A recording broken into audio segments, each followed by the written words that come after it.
ঢাকাই সিনেমার সুপারস্টার শাকিব খান ব্যক্তিজীবনে চিত্রনায়িকা অপবিশ্বাস ও স্বপ্নম বুবলীকে বিয়ে করেছিলেন। তাদের দুজনের বাইরেও আরও এক নায়িকার সঙ্গে সম্পর্কের গুঞ্জন ছড়িয়েছিল এই নায়ককে ঘিরে, যার নাম ছিল পূজা চেরি। অনেকেরই ধারণা শাকিবের সঙ্গে গুলুই সিনেমায় অভিনয় করতে গিয়েই পূজার সঙ্গে প্রেম হয়ে যায়। এমনও শোনা যায় পূজা সেই প্রেমের কারণে বুবলির সঙ্গে নাকি হাতাহাতির ঘটনা ঘটেছে, যদিও সেসবের পক্ষে জোরালো কোনো প্রমাণ পাওয়া যায়নি।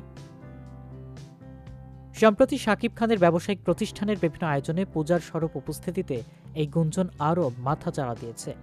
শাকিবের দরদ সিনেমার বিশেষ প্রদর্শনীতেও দেখা গেছে পূজাকে। সব মিলিয়ে শাকিবের সঙ্গে পূজা এখন আরও বেশি চর্চিত। এবার সেই প্রেমের গুঞ্জন নিয়ে আবারও কথা বলছেন পূজা। একটি গণমাধ্যমের সঙ্গে আলাপকালে তিনি বলেন, শাকিব ভাই এত সিনিয়র একজন ব্যক্তিত্ব, তার সঙ্গে প্রেম, এটা যারা বলেন তাদের নিজেদের লজ্জা থাকা উচিত। আমরা যারা কাজ করি, হোক তা সিনিয়র কিংবা জুনিয়র, আমাদের মধ্যে কিন্তু একটা দারুণ বন্ধুত্ব তৈরি হয়।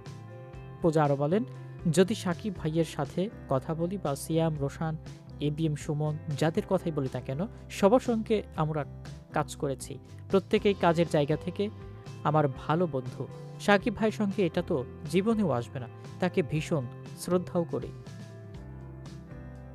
রায়হান রাফির পোড়ামেন্ট 2 সিনেমা দিয়ে আলোচনা আসেন পূজা চেরি। সম্প্রতি রাফির ব্ল্যাক মানি দিয়ে ওয়েব সিরিজে অভিষেক হয়েছে তার। বঙ্গতে মুক্তি পাওয়া সিরিজটিতে উর্তি নায়িকা শায়লা চরিত্রে আবেদনময়ী রূপে দেখা গেছে তাকে।